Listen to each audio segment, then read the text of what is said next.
สวัสดีผู้เข้าร่วมประชุมนะครับสำหรับเซสชันถัดไปนะครับมี guest speaker เป็นอาจารย์เป็น professor จากสิงคโปร์นะครับเพราะฉะนั้นขออนุญาตพูดเป็นภาษาอังกฤษนะครับ Good morning ladies and gentlemen. The next section we're going to move to the future directions of GI endoscopy moderated by Dr. Parit Mekaroonkamol. Please Dr. Parit.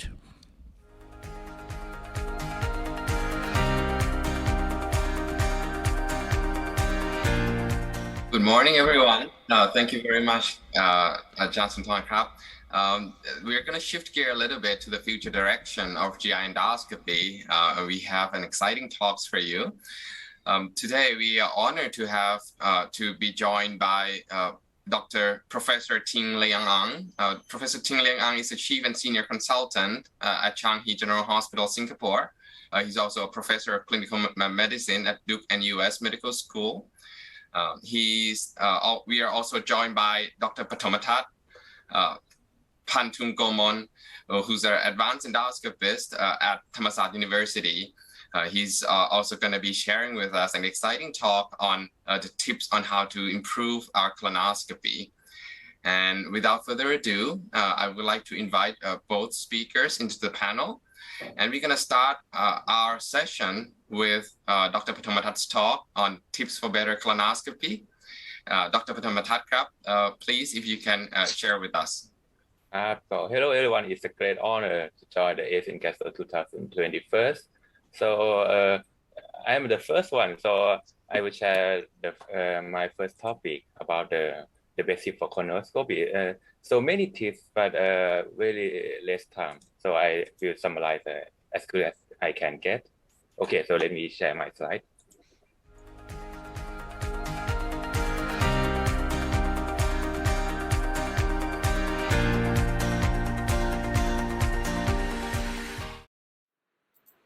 Good morning, everyone in the ASEAN Gastro 2021 online session. My today's talk is to share the tip for better colonoscopy.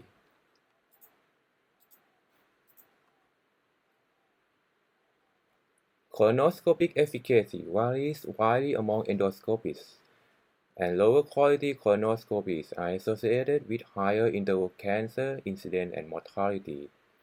There are more tips than what is shown in this slide, but let's choose this to get complete focus in the 25-minute session. This is the summary of the equipment needed for colonoscopy in the updated guideline. A modest but definite impact on adenoma, serrated polyp, and advanced adenoma detection rates with the use of high-definition colonoscopies has been confirmed by a recent meta-analysis. Carbon dioxide insufflation should be used instead of air during colonoscopy and EMR. It helps reduce the risk of barotrauma, particularly in patients with a partial obstruction or with pseudo-obstruction. If a perforation occurs, attention pneumoperitoneum can be avoided, and we can treat the area of concern with a considered approach in a controlled environment. It also improves patient satisfaction with reduced pain scores and reduced intestinal distension on plain abdominal electrographs. Microprocessor-controlled electrosurgical units sense tissue impedance and adjust power to minimize deep tissue injury. It also improves histologic specimen quality. A soft, transparent cap makes it easier to inspect the lesion behind a fold or at a fracture. It facilitates EMR, particularly for flat lesions. It also stabilizes the endoscope distance to the mucosa to maintain a clear in-focus view. Optical evaluation is the pivotal step in lateral spreading lesion management as it informs therapeutic decision. It enables the endoscopist to first differentiate between serrated and adenomatous histopathology, and second, diagnose submucosal invasive cancer and estimate the depth of invasion. This helps make a therapeutic decision. The updated guidelines suggest the well-known NICE classification and Kudo pit pattern for evaluating colorectal lesions, and modern colonoscopies should have the skill to use them. The essential one is to distinguish type 3 nice classification and type 5 kudo pit pattern lesions from other lesions because they are outside the scope of the endoscopic resection. The next topic is about bowel preparation. Preparation quality affects the completeness of examination, procedure duration, and the need to cancel or repeat procedures at earlier dates than would otherwise be needed. Ineffective preparation is also a significant contributor to cost. The impact of an inadequate preparation may be particularly pronounced in proximal colon, reducing detection of both adenomas and size-related lesions. Adequate bowel preparation should be achieved in more than or equal to 90% or equal to better than 95% aspirational target of screening and surveillance colonoscopy. Boston Bowel Preparation Scales provide scores ranging from 0 unprepared colon to 3 entire segment of colon well seen for each colon segment, right, transverse, and the left colon. The BBPS is preferred because it is applied after cleaning and has been rigorously validated. Reducing the lag time from completion of the bowel purgative to the start of colonoscopy procedures improves preparation quality. Quality diminishes as the interval increases, and the right side of the colon is particularly affected. Updated guidelines recommend that all patients be prescribed split dosing of bowel preparations, meaning that 1/2 to 3/4 of purgative is taken the evening before colonoscopy and the remainder 4 to 6 hours before the start of colonoscopy.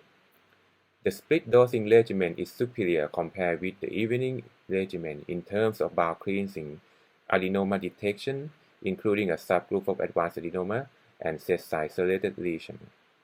Patient tolerability and acceptability of split dose regimens is comparable, if not superior, to evening before dosing. For afternoon examination, same-day bowel preparation, wherein the purgative is only taken the morning of the procedure and finished 2 to 4 hours before the scheduled appointment, is equally efficacious to split dose and may be preferred due to less disruption of regular activities and sleep. Now we are moving to the intubation phase. Cecal intubation is defined as passage of colonoscope tips to a point proximal to ileocecal valve, so that the entire cecal caput, including the medial wall of the cecum between the ileocecal valve and epidiocecal orifice, is visible. Lower cecal intubation rates are associated with diminished detection of neoplasia, higher incidence of interval cancer, and added cost due to the need of repeat colonoscopy or alternative testing. Endoscopy unit should measure cecal intubation rate on an endoscopist level. Cecal intubation rates should be more than or equal to 90%, or for aspirational, better than or equal to 95%. The denominator of cecal intubation rate should include all screening and surveillance endoscopy. Cecal landmarks, including the appendiceal orifice and ileocecal valve, should be photo-documented. Cecal sling fold and intubation of terminal ileum may be considered documented as well. Some technical factors have been described to facilitate cecal intubation without causing perforation. These include the following. Do not continue to push against fixed resistance. Remove loops and bend in the insertion tube as soon as possible. Consider the use of a more flexible instrument such as pediatric colonoscope or upper endoscope when there is a severe diverticular disease, sigmoid fixation, radiated colon, Crohn's colitis, or otherwise significant diseased colon. Use guide wire to pass through strictures before an attempt to put an endoscope through can prevent the instrument tip from sliding off the stricture and dissecting the adjacent colon wall. Limited evidence suggests that proper loop reduction techniques, carbon dioxide insufflation, and variable stiffness endoscope can improve cecal intubation rate in low performers. After reaching the cecum, the colonoscopists enter the withdrawal phase, a critical period to inspect the colorectal lesion. Endoscopists should perform a second look of the right colon, in either retroflected or forward view, to improve the detection of the polyps. The right colon is the most frequent location for mixed colon cancer and polyps. This is due to prevalence of flat and serrated polyps in the proximal colon that are difficult to dislodge, even when bowel preparation is adequate. After inserting the colonoscopy into base of cecum and withdrawing to the level of hepatic flexures, while carefully inspecting the mucosa and removing any lesions, the cecum is reintubated for a second examination of the proximal colon to look for additional polyps that may be missed. It should be considered in particular if there were any polyps on the first look or any doubt about the completeness of the initial inspection. It helps increase ADR by 5 to 20%. Both retroflexion and forward views are equally effective in increasing ADR on the second look without difference in adverse events. Inspection for polyps and cancers occurs chiefly during the withdrawal phase. The withdrawal time is the mean time between cecal intubation and procedure completion of an endoscopist's normal cases. It is clearly linked to adenoma detection. A threshold value of 6 minutes or greater differentiates endoscopists with higher detection of both adenomas and advanced neoplasia. It has been linked to a lower risk of post-colonoscopy cancer. However, incremental gain in the detection of both adenomas and sessile serrated lesions are seen among endoscopists with a withdrawal time of 9 minutes or greater. Withdrawal time is likely a surrogate for inspection quality and is most valuable when monitored along with ADR. Most endoscopists with substandard ADRs and lower waiting time, improving the quality and time spent inspecting the mucosa, can improve the ADR and overall colonoscopy quality. Adenoma detection rate is the number of patients with at least one adenoma removed during screening colonoscopy in patients aged 50 years or older. The standard denominator for ADR is all screening colonoscopy performed in patients aged 50 to 75 years. Surveillance and diagnostic colonoscopies are excluded. The numerator is colonoscopies with confirmed adenomas. Serrated polyps are excluded. Endoscopists not meeting the threshold may consider extending withdrawal time. Self-learning regarding mucosal inspection and polyp identification, peer feedback, and other educational interventions. The association of ADR on post-colonoscopy cancer risk has been shown in a recently published study of 173,000 individuals who underwent screening colonoscopy. They were followed for up to 10 years. The post-colonoscopy cancer risk was approximately twofold higher in individuals who underwent colonoscopy by a low-performing colonoscopist compared with high-performing colonoscopists. This slide shows some of the advice to improve inspection during the withdrawal period. Educational interventions including addressing the importance of adequate withdrawal time, looking behind folds, cleaning the colon, and recognizing subturations directed at endoscopy seem most effective in improving ADR. The use of electronic chromoendoscopy, such as narrowband imaging during the withdrawal phase of colonoscopy, resulted in a higher ADR among experienced colonoscopists. It can be particularly helpful for the detection of flat lesions. CAP can help improve mucosal exposure, facilitate polyp detection, and are associated with the modest improvements in ADR. Water exchange technique, defined as instilling and suctioning water during colonoscope insertion without the use of air or carbon dioxide, can also improve ADR, likely due to improved colon cleansing. Now, moving to the next section, the evaluation of colorectal lesion before resection. Before endoscopic resection, every colorectal lesion detected at colonoscopy should undergo a complete assessment of lesion morphology, surface, and vessel pattern.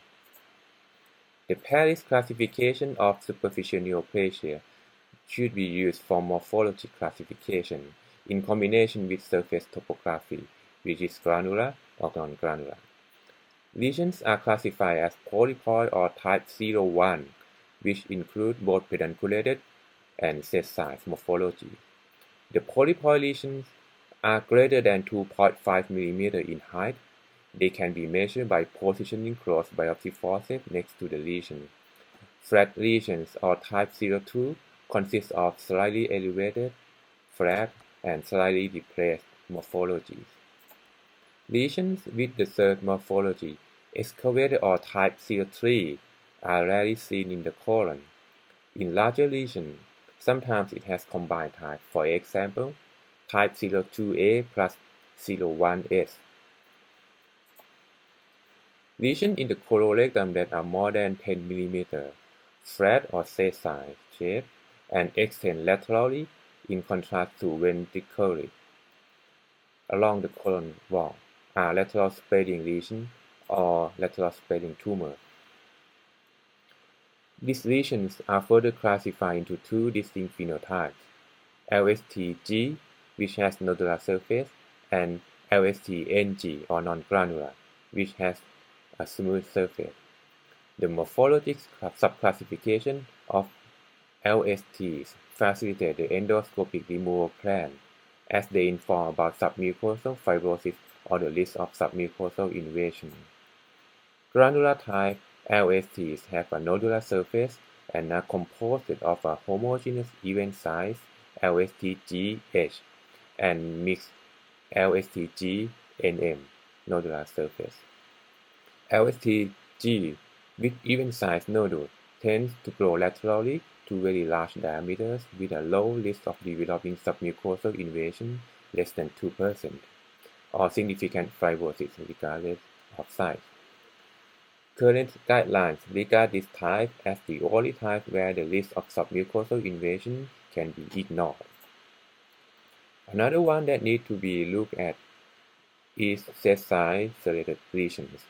They are lesions predominantly flat in shape with indistinct borders and have been associated with high rate of incomplete removal compared to conventional adenomas. A mucus cap may be present in some sessile-serrated lesions and facilitate detection. Sessile-serrated lesions have nice one feature similar to hyperplastic lesions. WAS criteria are recommended to diagnose sessile-serrated lesions with more than 90% accuracy if two or more criteria are presented. The last tip of my talk is about resection of colorectal lesions. Polypectomy and minimally invasive endoscopic resection techniques are the primary treatment strategy for most colorectal lesions. It reduces mortality from colorectal cancer. Consensus recommendations favoring a first-line endoscopic approach are based on high-quality evidence showing that these techniques are safer and less costly than surgery. Guideline recommends cold snare resection or CSR to remove diminutive and small lesions due to high complete resection rate and safety profile. What we used to do before is cold forceps polypectomy. However, recently it has been shown that cold forceps polypectomy has a high rate of incomplete resection, up to 60%. The disruption of the mucosal surface and bleeding from the first biopsy bite may interfere with visualization and subsequent assessment of the completeness of resection after that. The cold snare polypectomy technique is a more complete polyp removal method because it can ensnare a few millimeters of normal mucosa around the polyp perimeter as the snare is closed. This allows for en bloc resection capture and mechanical transection of tissue without electrocautery risk. Cold resection methods induce less injury to the submucosal arteries than polypectomy methods using electrocautery, and thus decrease the risk of delayed bleeding and perforation. Compared with cold forceps polypectomy, CSR has a lower incomplete removal rate with a relative risk of 0.21 and no adverse event. It also has a shorter total procedure time by an average of 2 to 3 minutes. Compared with hot snare polypectomy, it has a high complete resection rate with a fewer incident of delayed bleeding and abdominal pain caused by coagulation syndrome. The recommendation to use CSR in diminutive and small colorectal lesions is shown here. For diminutive lesions, 2 mm or smaller, if cold-snare polypectomy is technically difficult, jumbo or large capacity forceps polypectomy may be considered, with a single bite is confidently anticipated. For pedunculated lesions, if the polyp size is less than 10 mm, cold-snare resection may be considered. If the polyp size is 10 mm or larger, hot snare polypectomy is recommended. Prophylactic mechanical ligation of the stalk with a detachable loop or clips on pedunculated lesion with head 20 mm or larger or with stalk thickness of 5 mm or larger is recommended to reduce immediate and delayed post-polypectomy bleeding. Prophylactic placement of clips for lesions with a large stalk may be difficult to achieve and may result in thermal injury at the site of the clip. In such cases, clip placement immediately after stalk transection may be preferred. It has been suggested to retrieve large pedunculated polyp specimen en bloc to ensure the ability to access resection margins, rather than dividing the head of the polyp to facilitate through-the-scope specimen retrieval. If the polyp is suspected to be malignant polyp, en bloc resection with marking or pinning of the stalk is a key component to accurate pathologic staging to access for the lesion of invasion. Injection of 4 to 8 mm milliliters of 1 to 10,000 epinephrine into both the polyp head and stalk may reduce polyp size and improve en bloc resection rate. Z-side-serrated lesions usually are removed by cold snare resection.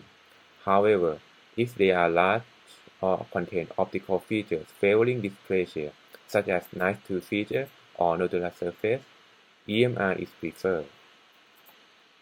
Now we are moving to lateral spreading tumors. Submucosal invasion of more than 1000 microns is called deep submucosal invasion and is associated with a high risk of residual cancer in the bowel wall or lymph node after endoscopic resection. The vertical depth of invasion of submucosal cancers can be estimated based on the morphologic appearance using high-definition endoscopy without magnification. Lesions with nice classification type 3 or Kudopit pattern type 5 is considered to have deep submucosal invasion with 93 to 94% accuracy. When non-pedunculated lesions with nice 3 or Kudopit pattern type 5 features are encountered, biopsy should be directed to the region of surface feature disruption, tattooed if not in or near the cecum, and the patient directed to surgery. If endoscopic features of deep submucosal invasion are absent, the next step is to evaluate the polyp or other morphologic features that predict an increased risk of superficial submucosal invasion. Because superficial submucosal invasion is associated with a very low risk of residual cancer in the bowel wall or lymph node after endoscopic resection, consideration should be given to resecting the lesion en bloc by EMR or ESD for precise pathologic assessment. In cases of large lateral spreading tumor granular type with a dominant nodule, experts commonly use an approach to resect the nodule en bloc and send it to pathology separately, with the remainder of the lesion removed piecemeal. After resection, if the lesion contains unfavorable histology criteria, such as depth of submucosal invasion more than 1000 microns, polypectomy margin positive for malignant cells, poor grade for differentiation, tumor budding, or lymphovascular invasion, adjuvant surgery should be considered. For LST without any features of submucosal invasion, endoscopic removal is recommended depending on the size and morphology of the lesion. For polypore lesions size less than 20 mm, both cold snare resection and hot snare polypectomy could be used. and submucosal injection is unnecessary in all cases. For non-polypore lesions size less than 20 mm, EMR is preferred. For large lesions, EMR is recommended with additional thermal ablation of post-resected margin to reduce the recurrence rate. This can be achieved by using argon plasma coagulation or snare tip soft coagulation. Snare tip soft coagulation can be done by using a light touch with 1 to 2 mm of exported snare tip in a specific electrosurgical unit mode shown in the slide. If the lesion is in the right colon, prophylactic closure of post-EMR defect should be considered. The technique of submucosal injection is a critical factor for the success of the lips and the shape and sustainability of the breath. Dynamic submucosal injection creates a generous bulge under the lesion, even when using normal saline. In this technique, a small amount of solution is injected to confirm insertion into the submucosal layer, followed by rapid large volume injection. It is generally not advisable to remove an LST when found incidentally during diagnostic colonoscopy, and only standard consent has been obtained. Consent should include a discussion about the risks and benefits of potential endoscopic resection modalities, as well as surgery. There is clear evidence that endoscopic resection skills are quite variable. If endoscopic resection is beyond the skill set of the endoscopist, the patient should be referred to a dedicated center with appropriate endoscopic expertise. If referral to another endoscopist is anticipated for resection of a large sessile lesion, partial polyp removal, injection of tattoo underneath the polyp, and multiple biopsies should be avoided due to the potential for inducing fibrosis that makes future endoscopic resection technically challenging. Tattoo should be placed at 2 to 3 separate sites, located 3 to 5 cm anatomically distal to the lesion or anal site, particularly when the purpose is to mark the lesion for later endoscopic resection. In contrast, when marking a lesion for surgical resection, the tattoo should be targeted in line with the lesion as well as with the opposite lumen wall from the lesion to increase the likelihood that the tattoo will be seen during surgery. In addition, referring patients with large benign lateral spreading lesions to undergo surgical resection is not recommended because surgery has more significant mortality, morbidity, and cost. Summary: cost-benefit analysis of colonoscopy for the detection of neoplastic lesions are well within an acceptable rate. However, adverse events, repeat procedure, and inappropriate surgical intervention for endoscopic colon removal can reduce the benefit significantly. Better colonoscopy ensures the quality of colonoscopy, leading to maximizing the value of colonoscopy. And this is the end of my talk. Thank you for your attention, and see you again at the Q&A session.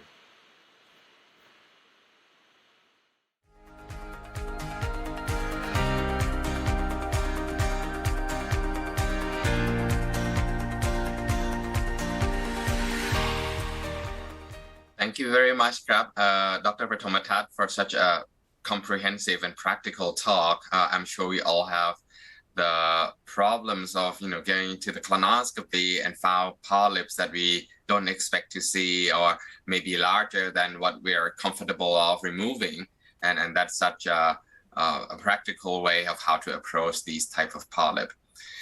And we have already a few questions from the audience, but for the sake of time, we're going to save the questions to the last Q&A session at the end of the panel.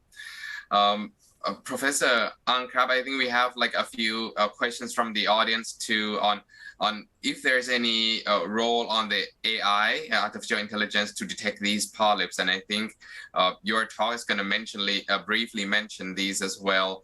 But if I may ask a little bit of your comments before going into the real talk. Hi. Yes. Hi.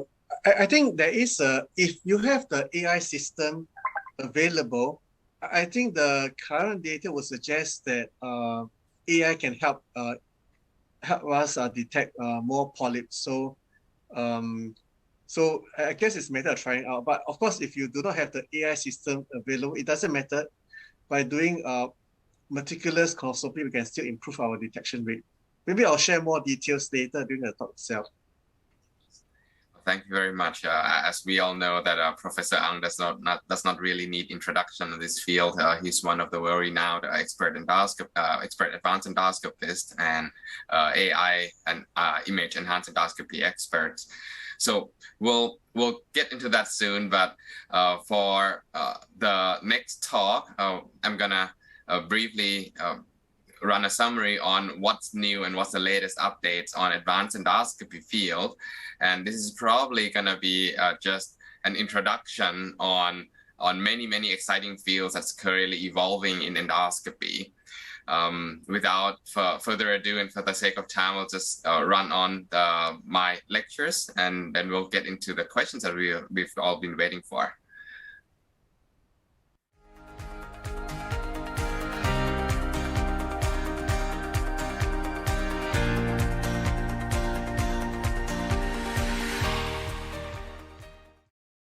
Good morning, everyone. My name is Parit Mekaroonkamol from Chulalongkorn University. Well, first of all, I would like to thank Professor Ratakon and the organizing committee of ASEAN Gastro 2021 for the kind invitation.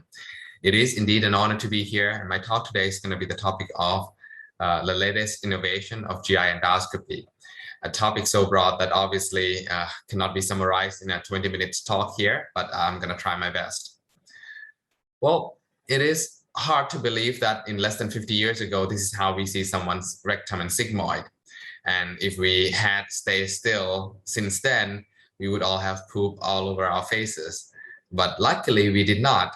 The field of endoscopy has been pushing forward in both diagnostic and therapeutic forefront.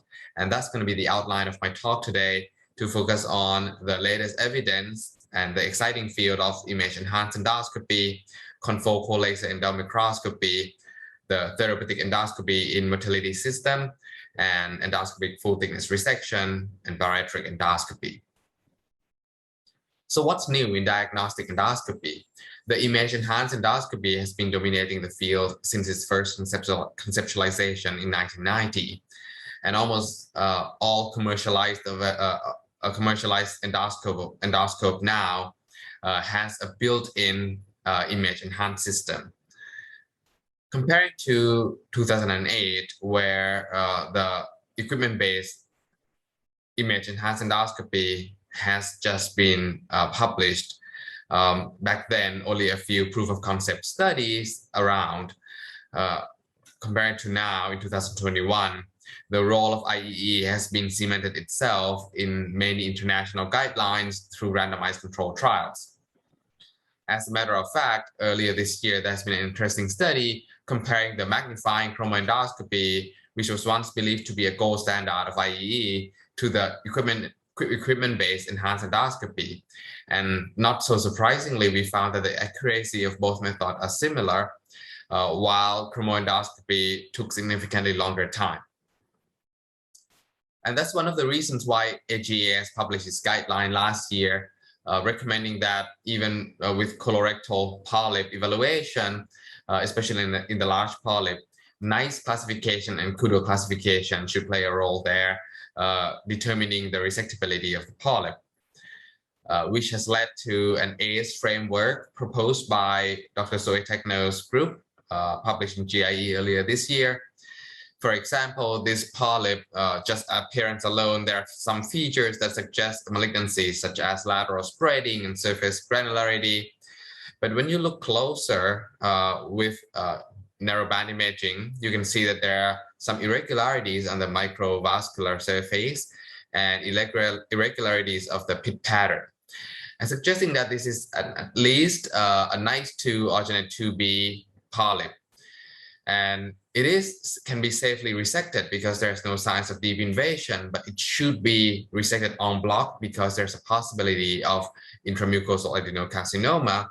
And that's what we did. We did an ESD, and indeed the pathology confirmed that it was hyperdysplasia with a focus of intramucosal adenocarcinoma. And such enhanced detection and classification can be helpful if we have a real-time AI-assisted endoscopy. And that's something that's quite truly emerging. But I won't go deep into detail because I know that Dr. Ang has prepared very comprehensive presentations for you next to this lecture. The surface evaluation using these classification is meant to predict the histology. But nowadays we have the technology that can even evaluate in vivo histology itself, and that is cytoendoscopy. Endoscopy is a technology that uses contact type optical endoscope, enhancing with magnification of 520 folds. And that allows us to see the cellular structure of the GI tract. It was first established in the esophagus. As you can see here, we can see the squamous cell epithelium of the esophagus or the crypt of the colon, which has been correlating very well to the histology. Recently, this year, the new classification using endoscopy system evaluating the small intestine has been published, meaning that right now the whole GI tract can be evaluated by this technique using 3 features of structure, nucleus, and edges.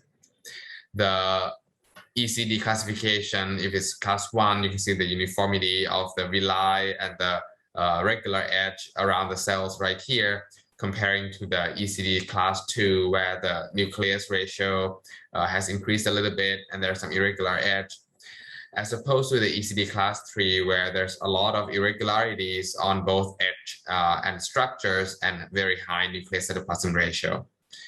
And this has been correlated very well with Vienna classification on histology.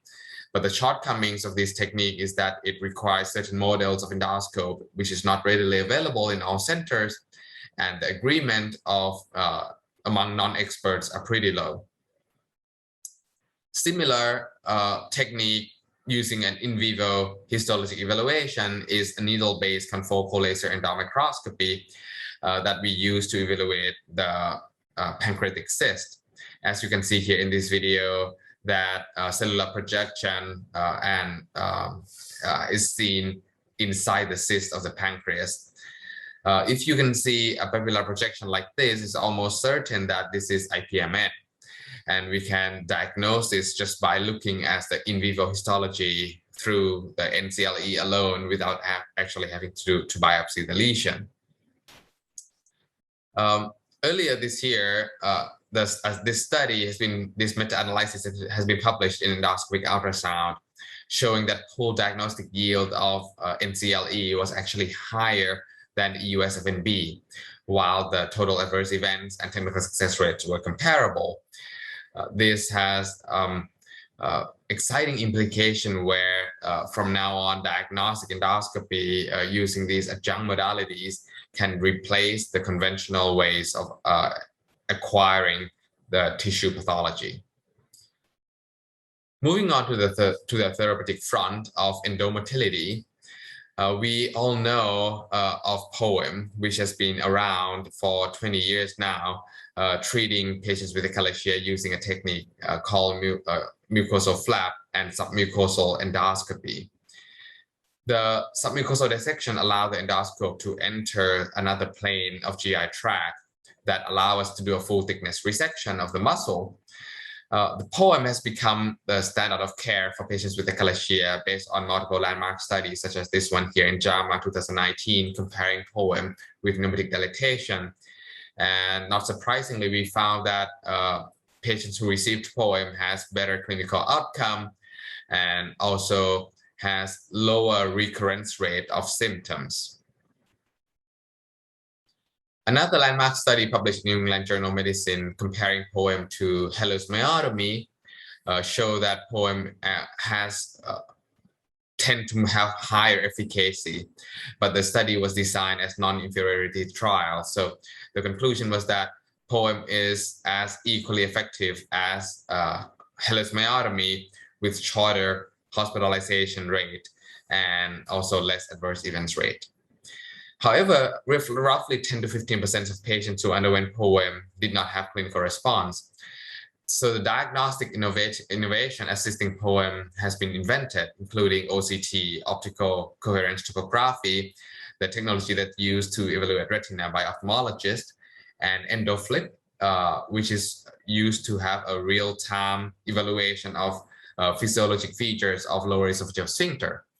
Using these two modalities, we can predict how long and how deep myotomy should be.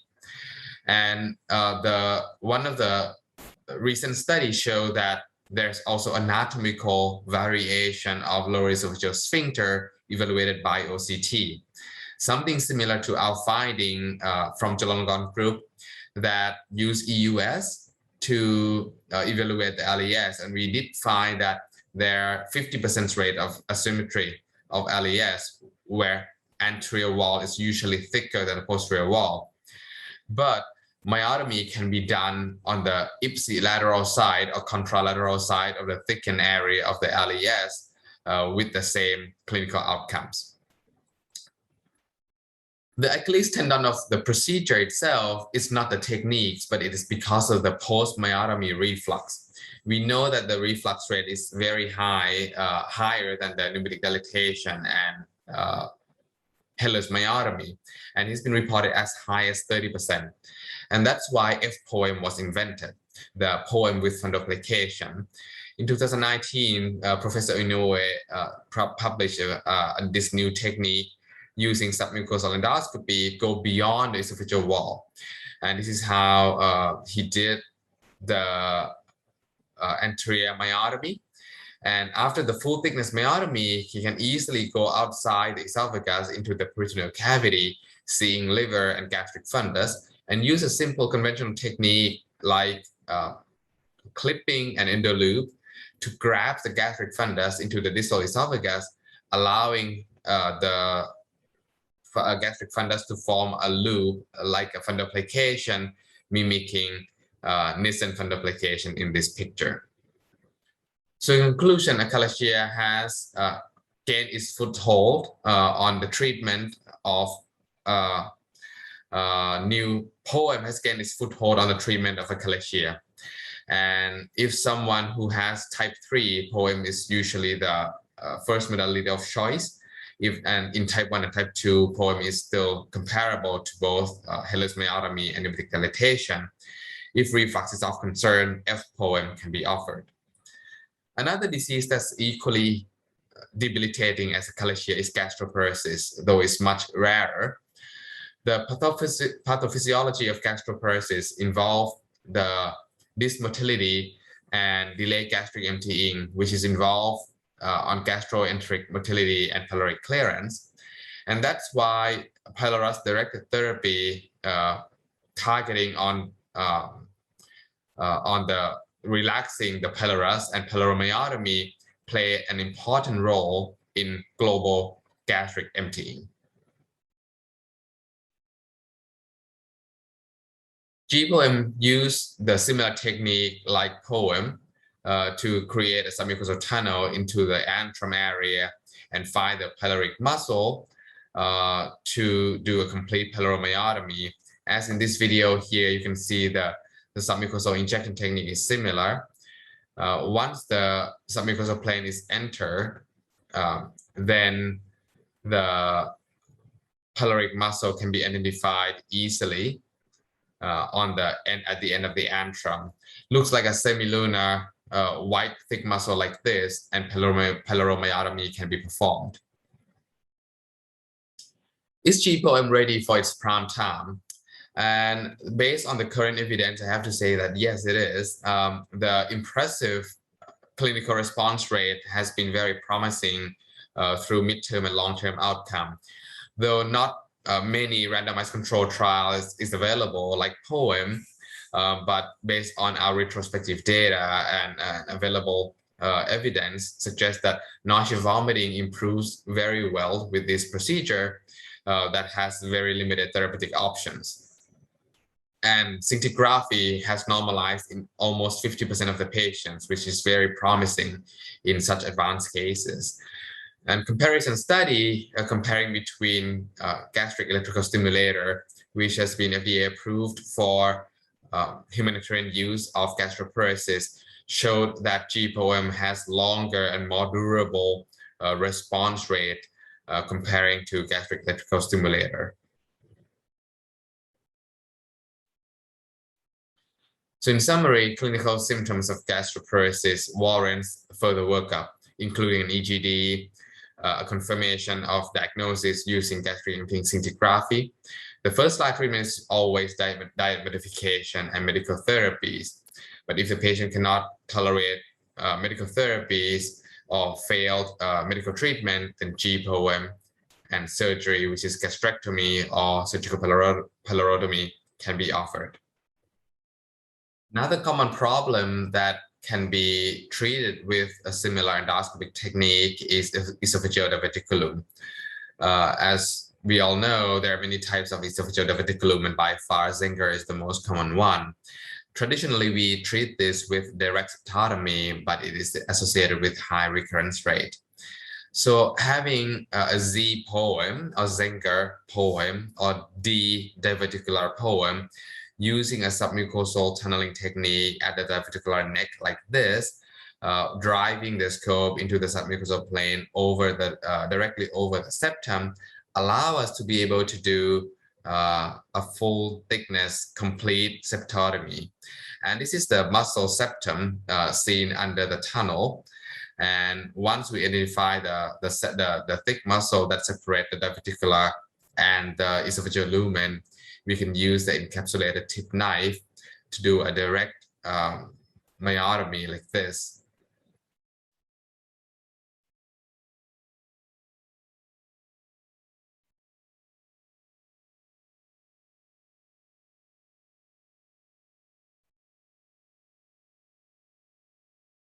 And because this is inside the tunnel, we have the safe space of having a mucosal flap to close the defect. So even though we go outside into the mediastinum, like what we can see here beyond this septum, that's still okay. And the whole point of this is to change the angle of the diverticulum, expand it to be wider so that the retained food content doesn't stay in the diverticulum and can release to the distal esophagus. Recent studies show that Z-poem has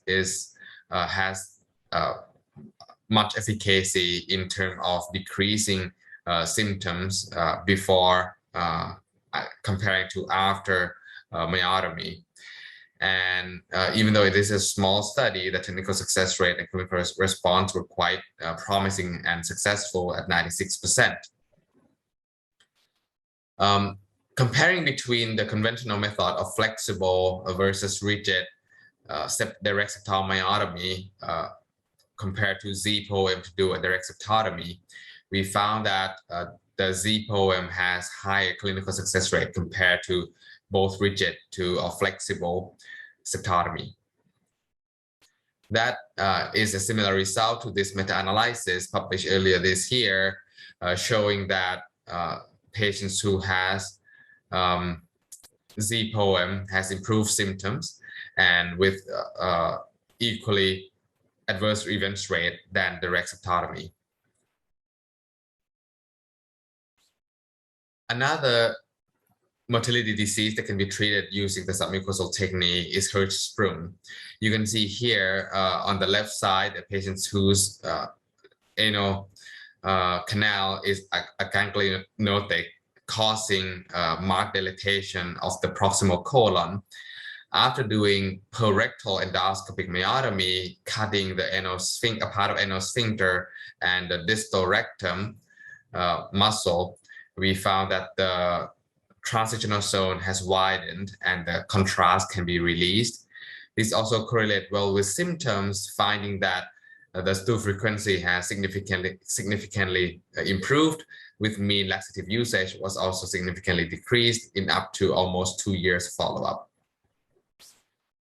Moving away from the submucosal plane to outside of the submucosa, meaning the intramural wall, I would like to talk about the subepithelial tumor resection of the GI tract. In the past, we believe that surgery is the only treatment for these type of tumors, and resection is indicated when the mass is big, more than 5 centimeters, or cause any symptoms. But nowadays, multinational guidelines has recognized that endoscopic therapy can be used for subepithelial lesions, whether it's exposed or non-exposed technique, depending on the depth of the location of the tumor, whether it's intramural, exophytic, or endophytic. If the lesion is inside the lumen, meaning endophytic, then a simple ESD can perform to lift the mass up and remove the mass entirely. Or if the mass is in the area where there's a thick, fat plane beneath the mass, such as in the rectum, a full thickness resection can be safely performed and the mucosa can be safely closed from inside.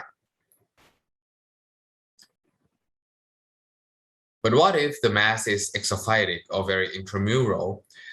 Then the overlying mucosa becomes an important feature here. So stir or submucosal tunneling endoscopic resection is usually preferred. And comparing between ESD and STIR, we found that STIR has less perforation rate, less blood loss, and shorter hospital stay.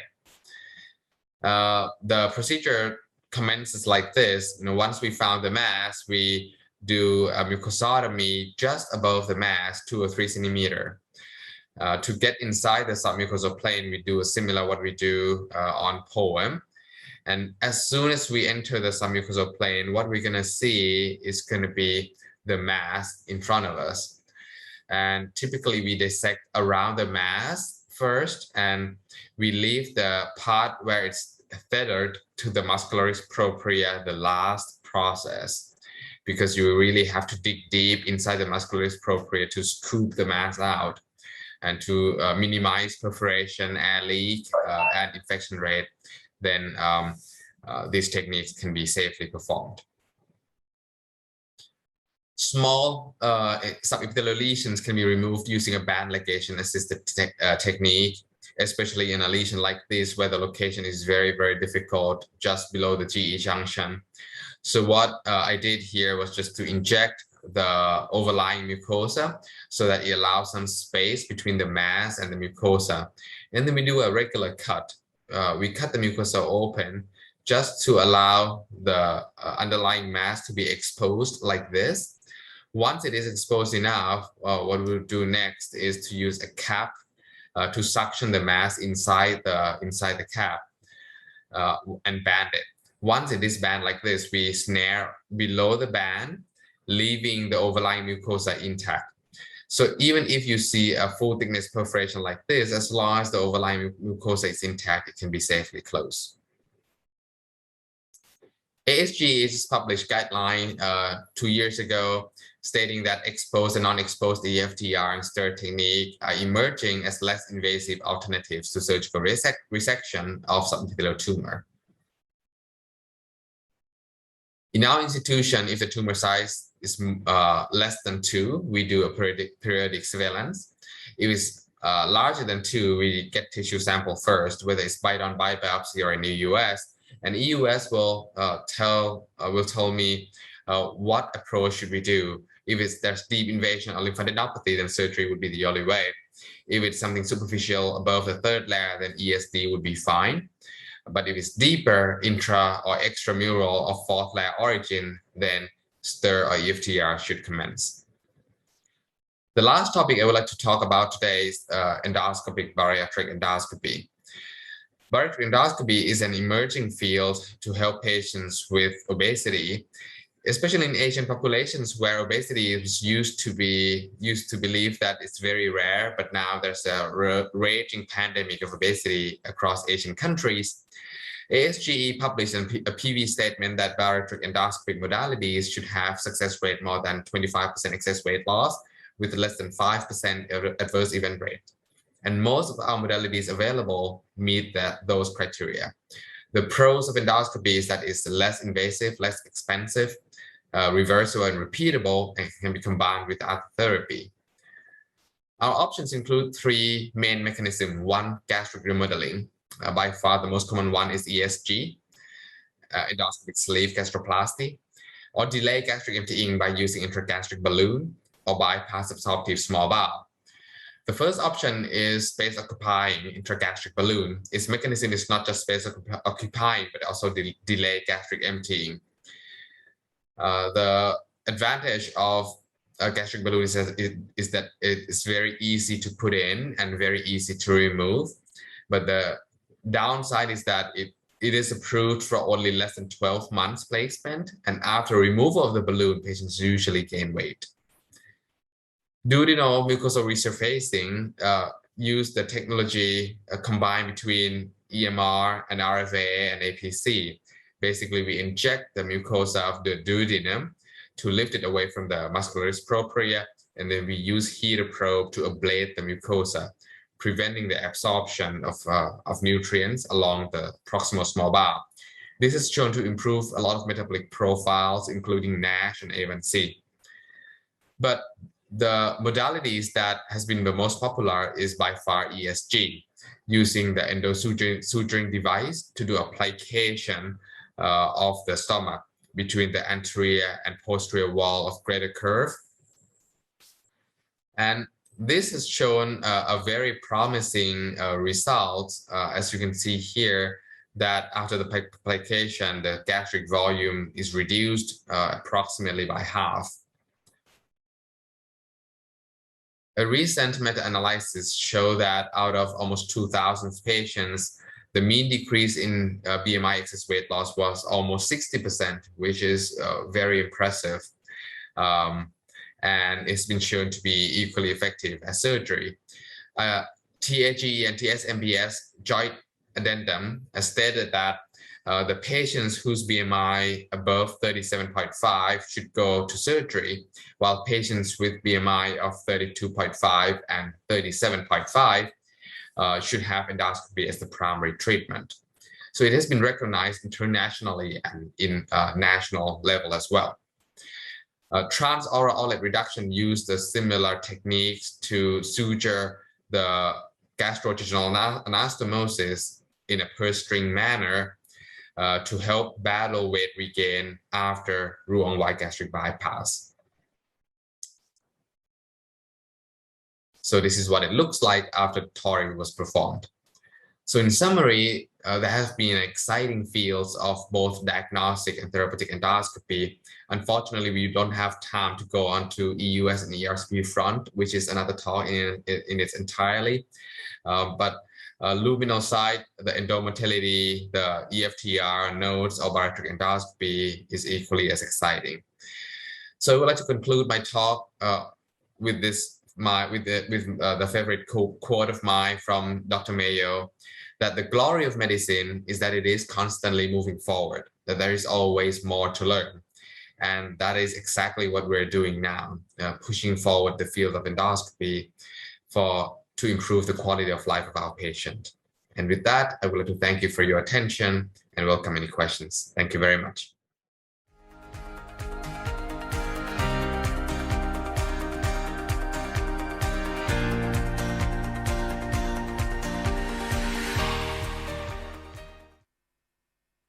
For running a little bit over time.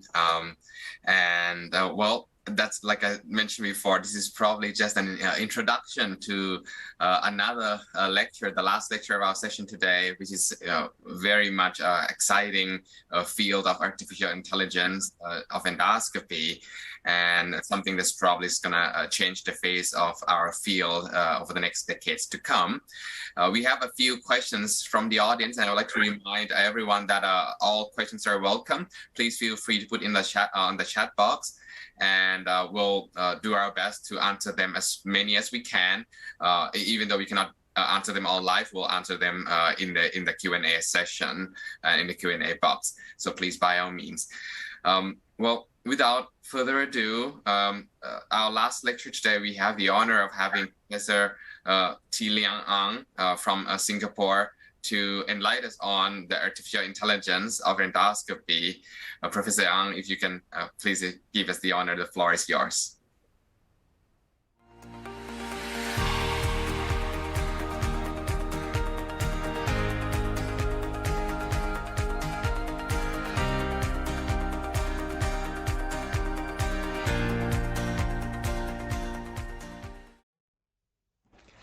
Good afternoon. My name is Leong.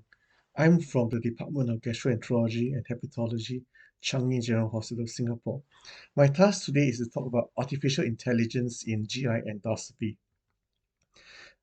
I will be reviewing concepts in the development of artificial intelligence, and then I will review recent outcome data of AI in GI endoscopy, and also correlate with current best practices in colonoscopy. AI development started in the 1950s, and initially these were computer programs that mimic human cognitive functions such as learning and problem solving. In the 1980s, we moved on to machine learning, which are computer-based methods for analyzing data and describing or predicting um, outcomes. Over the last decade, we've moved on to deep learning, which are machine learning methods based on complex architectures of artificial neural networks. So, what exactly is artificial intelligence? Essentially, these are algorithms that perform tasks that would usually require human intelligence.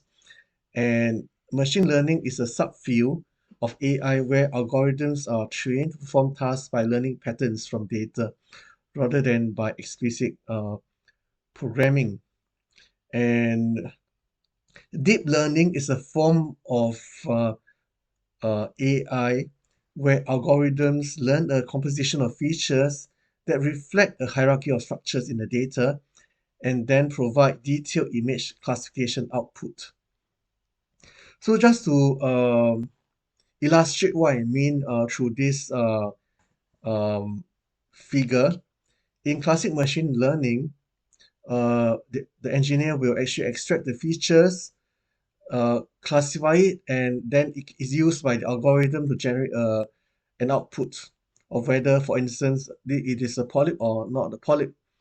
When we come to deep learning, it is actually a bit more complicated because the algorithm will extract features in layers of complexity, and these layers are not designed by human engineers, but rather learnt from large data sets. And then using mathematical and statistical rules, then combine these features and classify them to give us the output. When we develop an AI endoscopy system, there are three parts that must be addressed. One would be the initial training of the algorithm using still images or videos, which are then fed into the neural network, and output is created. And then this algorithm must next be validated to ensure that it actually works as predicted. And eventually, to ensure that it can be generalized to other populations, there must be testing of this model in other patient populations. The focus of AI research in endoscopy encompasses the following three areas: detection of lesions, known otherwise as computer-aided detection, or CAT-E, characterization of lesions, i.e. prediction of histology, computer-aided diagnosis of CAT-X, and also adequacy of examination and relationship to quality indicators. So what is the current status of AI research in endoscopy? We have ongoing research in the field of colonoscopy, endoscopic ultrasound, ERCP, in particular cholangioscopy, small bowel capsule endoscopy, and upper GI endoscopy. At the moment, only AI system for colonoscopy are commercially available for routine clinical use. I will now move on to describe the outcome data for each aspect of GI endoscopy. Let us look at upper GI endoscopy first. This is a meta-analysis that was just published this year in Gut. It looked at the AI studies that have been performed to make the diagnosis of upper GI malignancy. And most studies actually use offline image or video-based validation, with only 3 using live clinical in vivo validation. Nonetheless, the results are very promising because the AI accuracy was about 90% across a spectrum of upper GI cancer, be it squamous cell, neoplasm, Barrett's neoplasm, and gastric cancer. In the context of small bowel endoscopy, several retrospective studies based on essentially still images have been performed, and it looked at lesions such as bleeding, ulcers, angiodysplasia, and polypoid lesions. I think again, just like in the upper GI endoscopy AI system, the results are very promising. The sensitivity um, is almost ranges from almost 90% to 100%, and specificity about 80% to 99%. So again, all these are very promising results.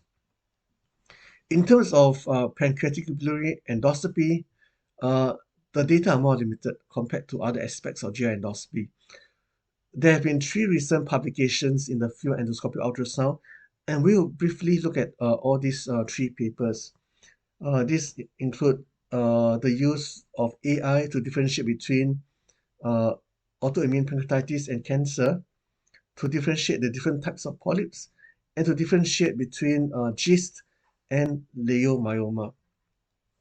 This paper utilized AI to enhance the diagnosis of autoimmune pancreatitis.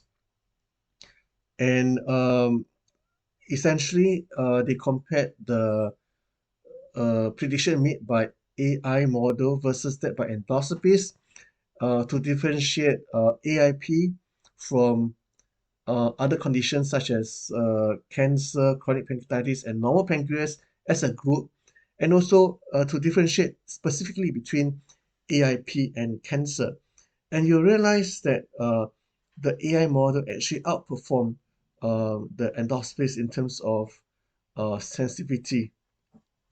Uh, and does this show us that there is a lot of potential for EOS AI model to be an important adjunct to guide management when EOS FNB, FNAs is indeterminate, such as whether or not we should proceed to a steroid trial versus aggressively pursuing a diagnosis of cancer. This other study looked at the use of AI to differentiate between different types of gallbladder polypoid lesions. So it looked at the differentiation between gallbladder polyps and gallstones, between neoplastic and non-neoplastic gallbladder polyps, and also differentiate between adenocarcinoma and adenomatous gallbladder polyps. And you realize that, again, all the results are very, very promising with a very high sensitivity, specificity, and also positive and negative predictive values. Of course, all these are preliminary data and need to be further uh, replicated and validated. This study looked at the use of AI to predict GI stromal tumor, and it used EUS images and to develop a program that can help predict and differentiate between GIST and leiomyoma. And again, it is quite promising, and it seems to perform better than endoscopies, be it trainees or experts. We now move on to AI in colonoscopy, where we have the most robust data, which are and which has therefore actually allowed the system to be commercially available. So you can see that these are the AI tools in colonoscopy that have been approved by the that have received regulatory approval, and this include the AI system for Olympus, Fujifilm, Pentax, as well as Medtronic and Cybernet. Some of these AI systems are actually built into the endoscopy system, whereas others, such as GI Genius, allow one to fit the system to any endoscopy system. We did some work in my center recently, and this was essentially to develop a single neural network to achieve rapid polyp localization for clinical use. And you can see here, once the polyp is present, the AI will quickly detect and isolate it. So one point to make would be that normally when we train an algorithm, it is important that we actually feed it with realistic data, i.e., not just a well-prepared bowel, but also suboptimally prepared bowels, such that the program can mimic a real-life encounter as much as possible. So let's move on now to see what are the outcome data for AI in colonoscopy. This meta-analysis published this year look at the use of AI for detection, and we can see clearly that when compared to white light, high definition white light endoscopy, the AI system was superior. The risk ratio was 1.44 with a 95% confidence interval of 1.27 to 1.62. So certainly the AI system can help us pick up more adenomas, increase the polyp detection rate. And if we look at the types of polyp detected, it will appear that the AI was actually more helpful in detecting small polyps, adenomas less than 5 mm. There does not seem to be any difference in terms of detection of larger adenomas beyond larger than 6 mm or larger than 10 mm.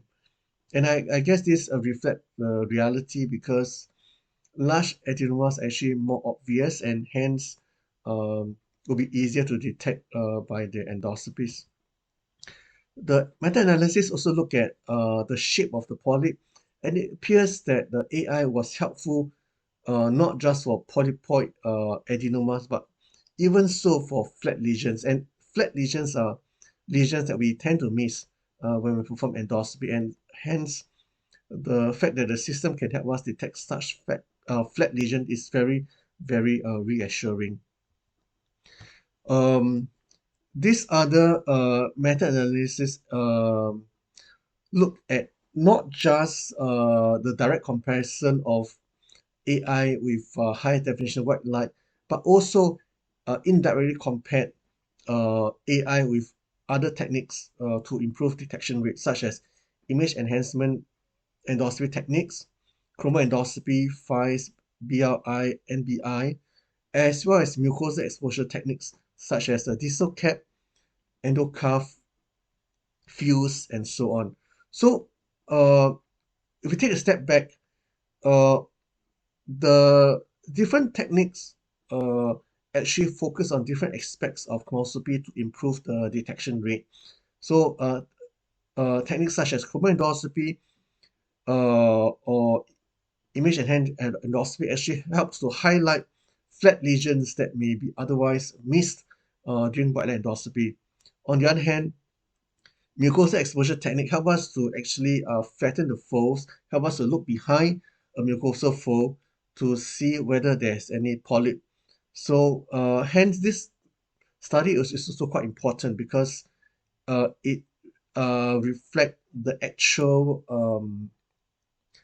utility of AI system in actual clinical practice, because there are more than one confounding factor variable involved when we want to discuss adenoma detection.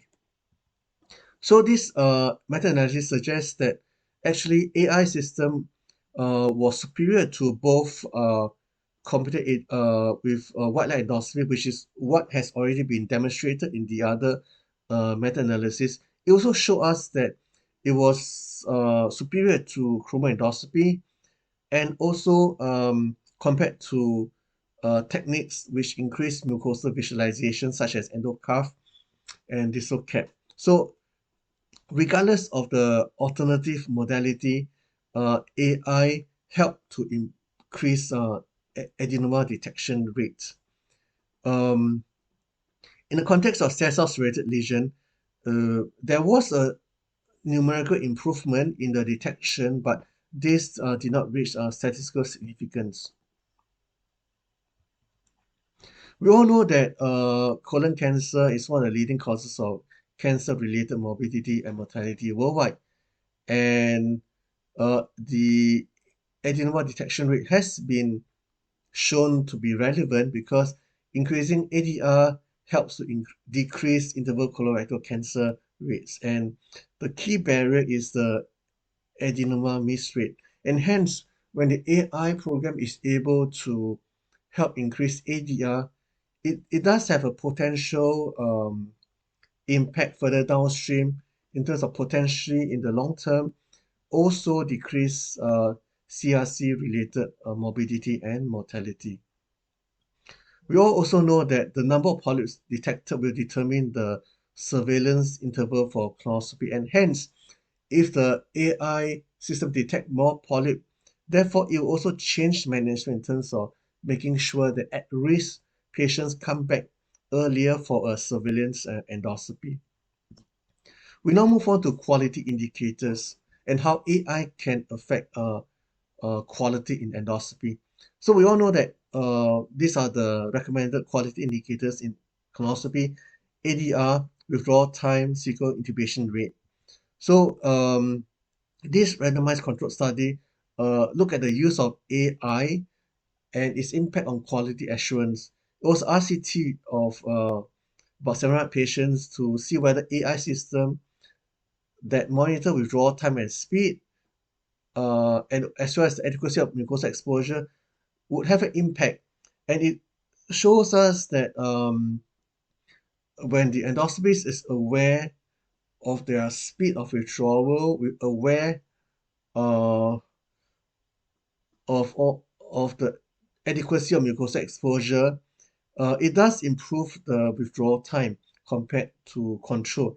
And this study also showed an increase in ADR with the AI system.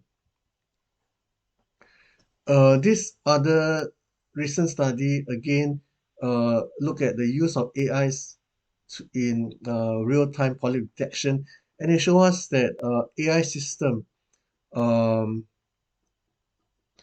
it shows us that AI system can actually help to overcome the problem of less experienced endoscopists, and also it can help us potentially detect more polyps. We are all very familiar with various endoscopic classification to predict histology, such as NICE, JNET, and so on. So AI in colonoscopy has also been used to help predict polyp histology, and we can see clearly that these results are very, very promising with high accuracy, sensitivity, and specificity, and that this was especially so for the non-expert endoscopists. So this shows us that perhaps AI system can help to support and improve the diagnostic accuracy of less experienced endoscopists. And this is shown more clearly in graphical form here, where you can see that when endoscopies are combined, the AI system and the endoscopies, the sensitivity seems quite similar. But once we separate the experienced and less experienced endoscopies, we can see clearly that the AI system outperformed the non-expert endoscopies, and therefore it shows us that it does have a role to help improve diagnostic accuracy. I'd like to conclude my talk by saying AI is rapidly emerging as a new support tool in colonoscopy. Most studies in colonoscopy are in CAT-E, and this has been shown to improve ADR. Other applications of AI in GI endoscopy require further study. Thank you very much for your kind attention.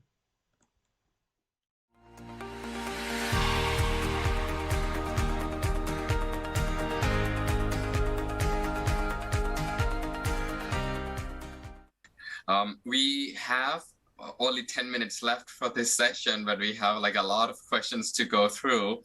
Like I said, we're gonna try to kind of go over all of them if we can. Dr. Patommatat, there is a questions on a difficult colonoscopy, which we all encounter once in a while.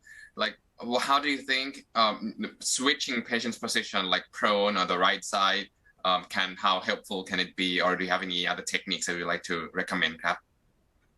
Thanks for a very nice question. Prone position of patients stay on the right side is sometimes considered in the real life practice. And there are still limited data. Yet some randomized trials show right side position may help quicker zero intubation time during prone position, longer intubation time. So they are not recommended as routine or alternative in the starting position for an initial period of starting colonoscopy, but they may be considered as an alternative if you face a problematic colonoscopy, such as a patient with a sigmoid fixation, etc. In my opinion. Thank you very much. Can I add as well? Of course, please. I think also using a water immersion technique is also quite useful, because sometimes when we inflate too much air or carbon dioxide, it changes the shape of the colon and make it the angle more acute. So by using water irrigation immersion, I think it helps to relax the tension, the luminal tension, and can help us overcome certain acute angles. Yes, I find those both techniques are very helpful too. Like sometimes when it's really difficult after a fellow, I just suction all of the air out and start again with just water. Yeah. And switching position, that's always helpful. Another questions regarding AI endoscopy, please, Professor Ang, like how human and robot or AI works together for GI endoscopy. What do you feel? How's the role that we can anticipate in the future? We are gonna be engulfed by robot and replaced and lost our jobs, or what do you think? I don't think so. I think we are peaceful coexistence, and I think it can help us to become even better and not replace us. So I think at least until all of us reach retirement age, we should still be safe and have a proper job. Yeah. Okay. Yes, I think so too. Hopefully, not soon. I have a few more decades before I retire, so not. Well, there's questions on the innovations on GI perforation, and there are a few actually that I like to go over. And Dr. Patommatat and Dr. Ang, please feel free to chip in. Can the administrative staff share a brief PowerPoint, please? Okay, while waiting for the PowerPoint to be shared, I'm just gonna go over we'll move on to the next questions real quick. Okay, there you go. The closure techniques, and move on, please. Next slide. Okay. So there are a few things that we can use, like a Ovesco clip, like over the scope clip, are probably one of the easiest one to use. It's similar to band ligation. Anyone can use them. The most cost-effective one's probably going to be endoloop and clips. The band ligation doesn't stay really well. There are new emerging instrument like endosuture, the Eagle Claw that someone has asked about as well. Next slide, please. Okay, this is just a regular through the scope clip and over the scope clip. Next slide. There are many types of over the scope clip, so please make sure you're familiar with them before using them. Some of them can be used with certain type of scopes. Next slide. This is just a video on how to close it. For the sake of time, I'll just go to the next slide, please. That's okay. I think that we can skip this. This is how we use the twin grasper, grasping both edge of the perforation site. And the most important thing is to stay calm and making sure that we're to kind of get all of the edge back inside the instrument before we deploy the clip. Next slide, please.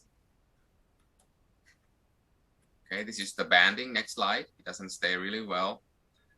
This is how do you use the endoloop and clip. This is something quite cost-effective and easy to use. Next slide, please. We can skip the video. Next slide, please. This is the endosuture. That's something that's been innovated since the Eagle Claw has published itself in 2005. Nowadays, this is available in many countries, including Thailand. we use is for like fistula closure, perforation closure, endoscopic sleeve gastroplasty. Next slide, please. And this is lastly the stent. The stent doesn't really stay well, and it can tend to migrate, but it can be a rescue therapy if there's no other method to use. Do you share the same experience, Dr. Patommatat and Dr. Ang? Like, what do you go to equipment when you encounter perforation? Yeah, I prefer clipping the perforation if there is not that large, but if there is a large one, maybe I consider a surgical consultation, because the ecoclaw is not available, and maybe cause some costing issue for the patient, because in my hospital a lot of the patients with universal coverage. I think you have shown very nicely all the possible options that we can use for patients, and these are actually usually performed in the emergent setting. Certainly, when we do endoscopic resection, we can possibly anticipate, and hence we can maybe prepare beforehand. I'd like to add that also sometimes when perforation can't be treated, can't be closed adequately, I think there's also a trend to use endosponge, vacuum-assisted suctioning to help in the healing process. Yeah. Yes. Okay. I think we probably have time for at most 1 or 2 questions. This is for I would like to ask your opinion from Dr. Patommatat and Dr. Ang to, like, how can we train GI fellows or GI physicians, like trainees, to become innovators, and how can they keep up with all of these emerging techniques that has been progressing over the past couple of years?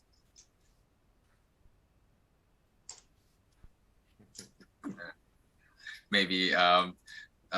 Patommatat first, please. We must teach them to know the law of the modern doctor nowadays. We don't do only service, but we need to do a research, and we have to improve the quality of the care of patients. And that mindset will lead them to learn and become the innovator. They must accept the change mindset. To accept the more new equipment, and they can do research with it and make it to improve the quality of the care of it. Yeah, I agree that we should share with our juniors about how, when you practice medicine, it's actually a lifelong journey, and that we need to continuously learn new things. And also, an important fact is we need to find solutions for patients. And I think also we need to create a suitable environment for them, especially for those who want to do innovation, because then they have to marry the bench work with the clinical work, and they need some form of support. But even for those who are more into practicing medicine, not so much in research and science, they must have this attitude of wanting to find solutions to meet the patient's need, and therefore then they will think and not be so rigid in their approach to problems. Well, and then that's a great conclusion to our session today, and we are running out of time. But I hope that all of the audience have enjoyed these sessions as much as I have, and we would like to kindly thank the ASEAN Gastro Committee for allowing us to share our experience and our thoughts, and give us such the lectures that benefits our audience and trainees, good sessions like this. And hopefully, if there's any any questions that we have not answered yet, we're gonna try our best to answer them in the Q&A box. And I would like to sincerely thank Ajahn Patommatat and Professor Ang for joining us today for this session. And with that, I would like to say goodbye to everyone. So, any other last words, please? Okay, so goodbye, everyone. It's been a great meeting. Thank you very much. Bye. Bye.